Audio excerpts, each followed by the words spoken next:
What is the best way for grandparents to engage with their grandchildren to discuss philanthropy and indeed investments in a way that can help change the world? I mean, that's a great question. People are too formal in the way that they address topics like that. And I would say imbuing that in everyday conversation as a grandparent or as a parent is really the best way to do it. So even the tea that we buy, where did it come from? Who picks the tea leaves, right? Your clothes, where are they made? The food, the people working in a restaurant that you might be in. It's not one conversation, but it's many conversations over time just to sensitize your kids to the fact that there is something called philanthropy.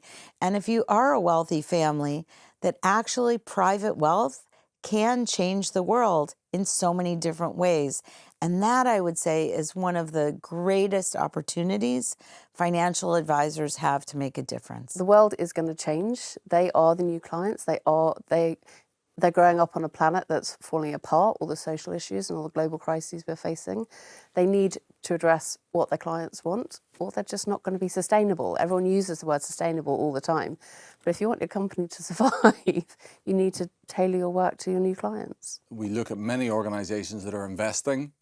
UBS has a specific programme that's generated on helping the education of female investors. And again, as part of this great wealth transfer, we see a significant proportion of the wealth that will go to the female next-gen high net worth individuals. The Bank of Singapore, again, have launched a financial education program to help the future recipients of the wealth understand the implications of private equity, understand the implications of crypto. Our report shows that something like 50% of that next-gen high net worth individuals are interested in investment in a crypto asset class. The reality is, I think there's still a big overhang that women don't want to be wealthy. They do. And how we create that wealth is often, misconstrued, that we have less risk appetite. Now, it's up to the early 70s that women had to get permission either from their husbands or their fathers as a second signatory to actually open a bank account. I genuinely believe there is a feeling that women don't want to be wealthy quick. We do. And we want to build wealth for the whole of our lives, for as long as we're here in good health as well. In the UK and in Europe, there's a detrimental cut-off point often for women of a certain age. But the trends are changing significantly.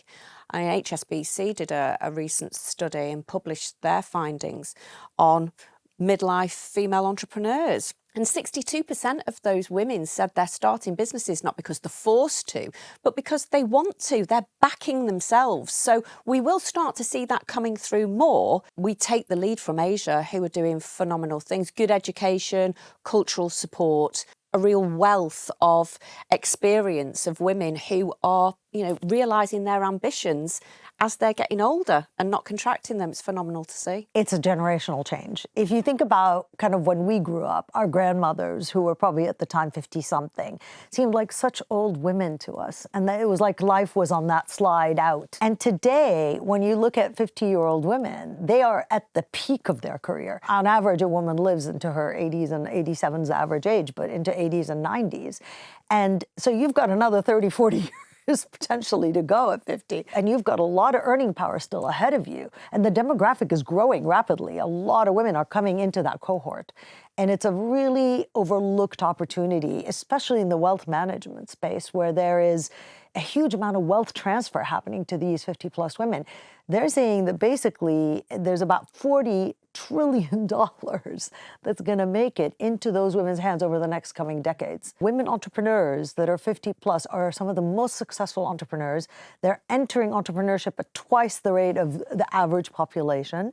So you're seeing a lot more older women go into entrepreneurship. Why?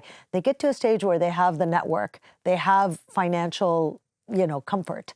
And they're like, hey, I don't necessarily want to work the way others want me to work. I'm going to work for myself, doing the things that I care about. And they bring some amazing other women around with them. They want to change the world for the better. They're not just there to make money. And quite a few of them make a lot of money, as it so happens. The business I'm launching now is literally looking exactly at that. How do we empower women with the latest and best knowledge to be able to do that, to network with each other and help each other? Because ultimately, women like to coalesce around community.